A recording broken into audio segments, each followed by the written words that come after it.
Assalamualaikum warahmatullahi wabarakatuh. Saya Syifa Salsabila dengan NPM 12120210034. Saya akan menjelaskan mengenai standar audit 520 prosedur analitis. Di dalam standar audit 510 prosedur analitis terdapat 5 subbab. Yang pertama itu ada pendahuluan, yang kedua definisi prosedur analitis, yang ketiga ruang lingkup, yang keempat ketentuan prosedur analitis substantif, yang kelima materi penerapan dan penjelasan lain. Yang pertama saya akan menjelaskan pendahuluan. Pendahuluan standar audit 520 revisi 2021 prosedur analitis telah disetujui oleh Dewan Standar Profesional Akuntan Publik 1 pada tanggal 13 Juli 2021 dan berlaku efektif untuk audit atas laporan keuangan untuk periode yang dimulai pada atau setelah tanggal 1 Januari 2022. SA 520 Revisi 2021 merupakan adopsi dari International Standards on Accounting atau ISA sebagaimana yang tercantum dalam Handbook of International Quality Control, Audit Review, Author Assurance and Related Service Pronouncement 2018 edition yang diterbitkan oleh International Auditing and Assurance Standard Board atau IAASB. International Federation of Accountant atau IFSB atau AFI.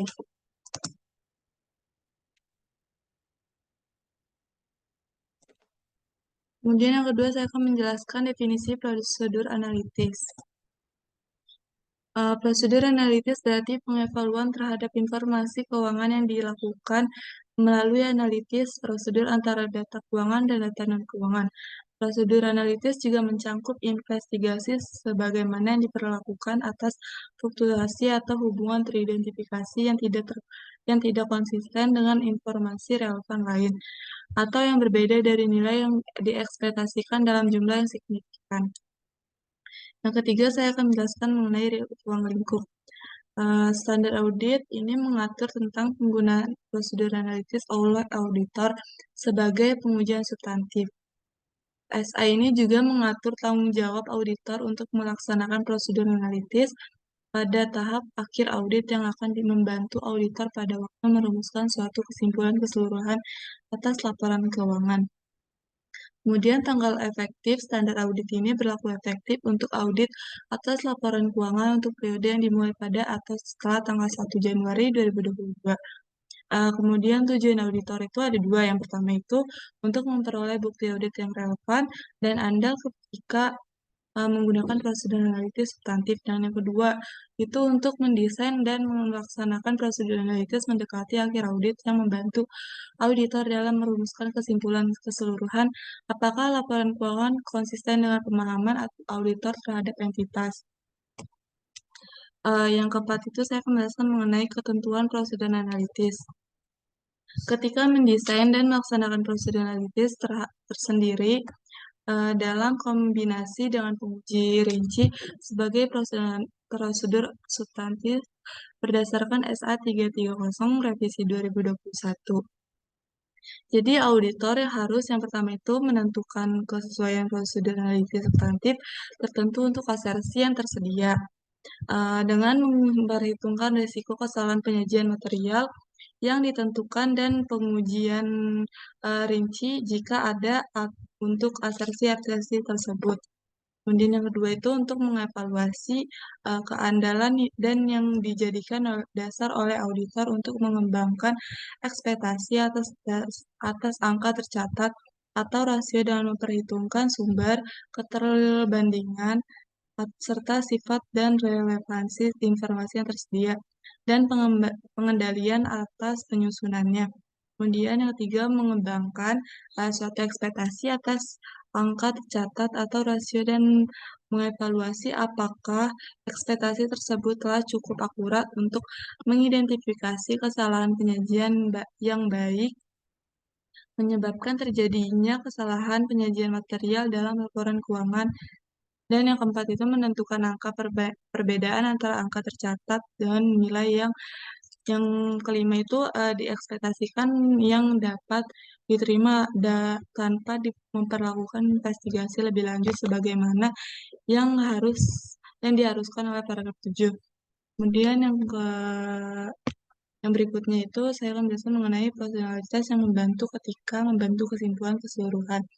Auditor harus mendesain dan melaksanakan prosedur analitis mendekati akhir audit yang membantu auditor ketika membentuk kesimpulan keseluruhan tentang apakah laporan keuangan telah disajikan konsisten dengan pemahaman auditor atas entitas.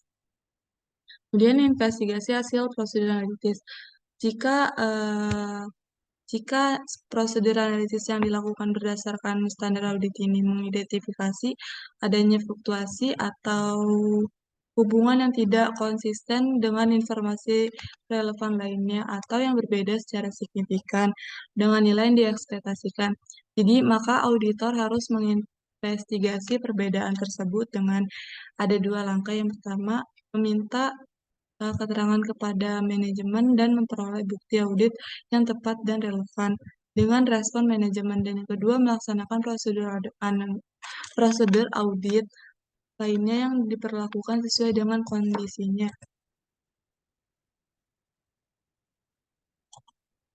Kemudian yang kelima, saya akan menjelaskan mengenai materi penerapan dan penjelasan lain.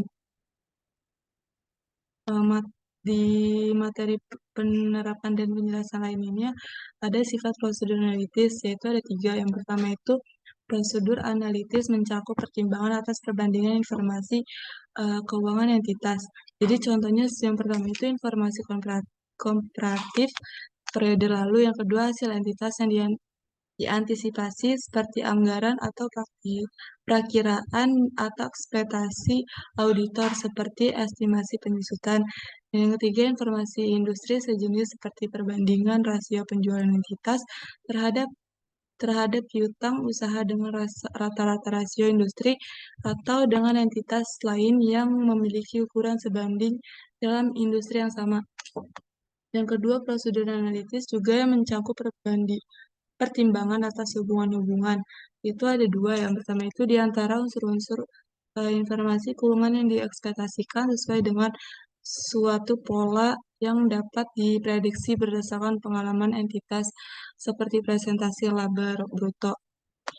Dan yang terakhir itu yang ketiga, berbagai metode dapat digunakan untuk melaksanakan prosedur analitis. Metode-metode tersebut berkisar dari melakukan perbandingan sederhana hingga melakukan analitis yang kompleks dengan menggunakan teknik statistik yang mutakhir. Prosedur analitis dapat diterapkan pada laporan keuangan konsolidasian, komponen, dan unsur informasi secara individu. Kemudian keandalan data.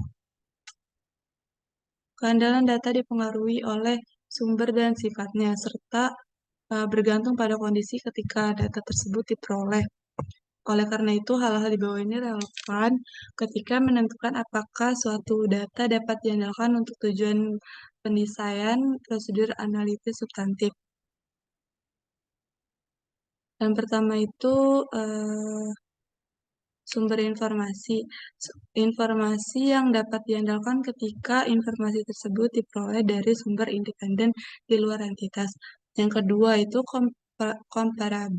komparabilitas.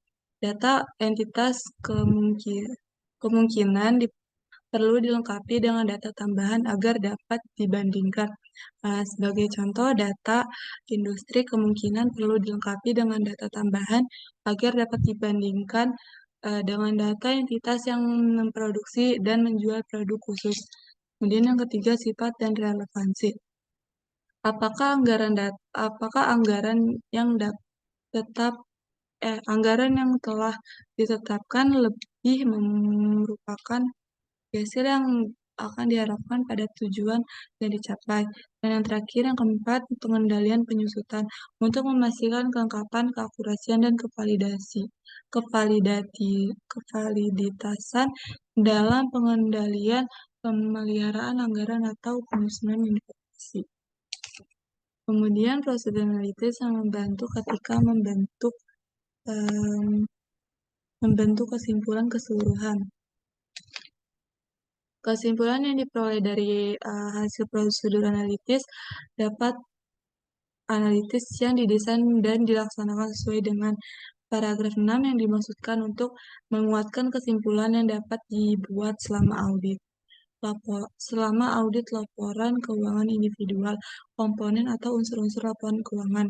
Hal ini membantu auditor untuk membentuk kesimpulan yang memadai sebagai basis bagi opini auditor. Hasil prosedur analitis tersebut dapat mengidentifikasi resiko kesalahan penyajian yang sebelumnya tidak didasari. Jadi dalam kondisi tersebut, SH 315 Revisi 2021 mengharuskan auditor untuk mengubah penilaian risiko kesalahan penyajian material dan memodifikasi prosedur audit yang telah direncanakan lebih lanjut sesuai dengan risiko tersebut. Prosedur analitis yang dilaksanakan berdasarkan paragraf 6 dapat sama dengan prosedur yang akan digunakan dalam penilaian risiko. Kemudian investigasi hasil prosedur analitis. Bukti audit yang relevan dengan respons manajer dapat diperoleh dengan mengevaluasi respon tersebut dengan memperhitungkan pemahaman auditor atas entitas dan lingkungannya, serta dengan bukti audit lain yang diperoleh selama proses pelaksanaan audit. Jadi kebutuhan untuk melaksanakan prosedur audit lainnya dapat dimulai ketika, sebagai contoh, manajemen tidak mampu menyediakan penjelasan atau penjelasan bersama dengan bukti audit yang relevan dengan merespon manajemen dipandang oleh auditor tidak cukup. Sekian dari saya, kurang lebihnya mohon maaf. Wassalamualaikum warahmatullahi wabarakatuh.